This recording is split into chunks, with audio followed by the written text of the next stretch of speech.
রাজপথের স্লোগান আর শিক্ষার্থীদের রক্ত আজ সার্থকতা পেয়েছে। উচ্ছ্বাসে ভাসছে রাজধানীর 7টি বড় ক্যাম্পাস, কারণ বহু প্রতীক্ষার পর সংসদে আইনি কাঠামো পেল ঢাকা কেন্দ্রীয় বিশ্ববিদ্যালয়। ঢাকা কলেজ, ইডেন, তিতুমির, বদরুন্নেসা, বাংলা, কবি নজরুল ও সোহরাওয়ার্দী কলেজের সমন্বয়ে গঠিত ঢাকা সেন্ট্রাল ইউনিভার্সিটি এখন দেশের 57তম পাবলিক বিশ্ববিদ্যালয়। এতদিনের আন্দোলনের ফলাফল, এটা তো অবশ্যই খুশির খবর। চাকরির বাজারেও সবার আগে দেখে বিশ্ববিদ্যালয় কোথায়, তো এখন আমাদেরও যেহেতু বিশ্ববিদ্যালয় হয়ে গেছে, তো আমাদের জন্য এটা ভালো। অন্যান্য ইউনিভার্সিটি যারা আছে তারা মোটামুটি সেকেন্ড ইয়ার উঠে গেছে, তা আমরা ক্লাস শুরু করেছি জানুয়ারি মাসে। নতুনরা তো পাবে, এটার জন্য খুব হ্যাপি। তবে এই অর্জনের আড়ালে পাহাড় সম চ্যালেঞ্জও দেখছেন তারা। আইন পাশ হওয়া একটা প্রথম ধাপ, তো পরবর্তীতে আমার প্রত্যাশা থাকবে যে একটা বিশ্ববিদ্যালয়ের মান উন্নয়ন করার জন্য যে বিষয়গুলো প্রয়োজন, যেমন ল্যাব, লাইব্রেরি এবং দক্ষ শিক্ষক নিয়োগ দেওয়া, সেই বিষয়ে যেন সংশ্লিষ্ট যারা আছে তারা যেন একটু কর্ণপাত করে। চলমান শিক্ষার্থী হিসেবে আমাদের জন্য খুব একটা আনন্দের বিষয় না, কারণ সেখানে আমাদের রানী শিক্ষার্থীদের বিষয়ে কোনো স্পষ্ট বার্তা নেই। প্রাথমিকভাবে কলা, সামাজিক বিজ্ঞান ও বিজ্ঞান 3টি স্কুল নিয়ে শিক্ষা কার্যক্রম শুরু হবে। পরবর্তীতে আইন, ব্যবসা শিক্ষা সহ অন্যান্য স্কুলের কার্যক্রম শুরু হবে। প্রধানকে বলা হবে হেড অব স্কুল, থাকবে 29 সদস্যের academic council. Cambridge, Oxford, Harvard যদি চিন্তা করেন তাহলে দেখবেন খেয়াল করে তাদের এরকম সংযুক্ত কলেজ রয়েছে, অ্যাটাচ কলেজ রয়েছে।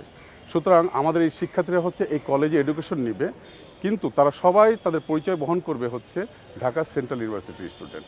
সুতরাং উন্নত বিশ্বে যেভাবে শিক্ষাদান করা হয়, বর্তমান গভর্নমেন্টের সেই ধরনের একটা ইন্টেনশন রয়েছে যে আমরা ঢাকা সেন্ট্রাল ইউনিভার্সিটিতে ঢাকার মধ্যে যেন এরকম একটা অন্যতম প্রতিষ্ঠানে আমরা পরিণত করতে পারি। 7 কলেজের শিক্ষার্থীদের মূল সমস্যা তাদের পরীক্ষা গ্রহণ এবং ফলাফল প্রকাশের দীর্ঘসূত্রিতা। এখন বিশ্ববিদ্যালয় হওয়ার পর এর সঙ্গে যুক্ত হয়েছে এখানকার শিক্ষকদের স্ট্যাটাস। তারা কি এই বিশ্ববিদ্যালয়ের কাঠামোতে থাকবেন নাকি ক্যাডার পদমর্যাদায় থাকবেন? বিপুল পরিমাণ শিক্ষার্থীর একই বিভাগে তাদের ক্লাস, পরীক্ষা, এর সঙ্গে ইন্টারমিডিয়েটের বিপুল শিক্ষার্থী। এই সব মিলিয়েই নতুন বিশ্ববিদ্যালয়ের পথ চলা আসলে কেমন হবে সেই প্রশ্নও আছে। বিশ্ববিদ্যালয়ের অধীন এই কলেজগুলো ছিল, তখনই কিন্তু এই ধরনের জটিলতা হয়েছে বলে ঢাকা বিশ্ববিদ্যালয়ের অধীন থেকে কেন তারা চলে গেছে? এই ব্যবস্থাপনার জটিলতার কারণে তো গেছে। তাহলে আবার তো তারা সেই সংকটের মধ্যেই পতিত হবে। সেখান থেকে মুক্তি পাওয়ার সম্ভাবনা আমি খুবই কম দেখছি। যদিও উপাচার্য জানান শিক্ষার্থীদের ক্লাস পরীক্ষা কেন্দ্রীয়ভাবে নিয়ন্ত্রণ করা হবে, তবে বিশ্ববিদ্যালয়ের স্বতন্ত্র সত্তা নিয়ে প্রশ্ন শিক্ষাবিদদের। কোশ্চেন হবে সেন্ট্রালি, সব কিছু সেন্ট্রালি করবো আমরা।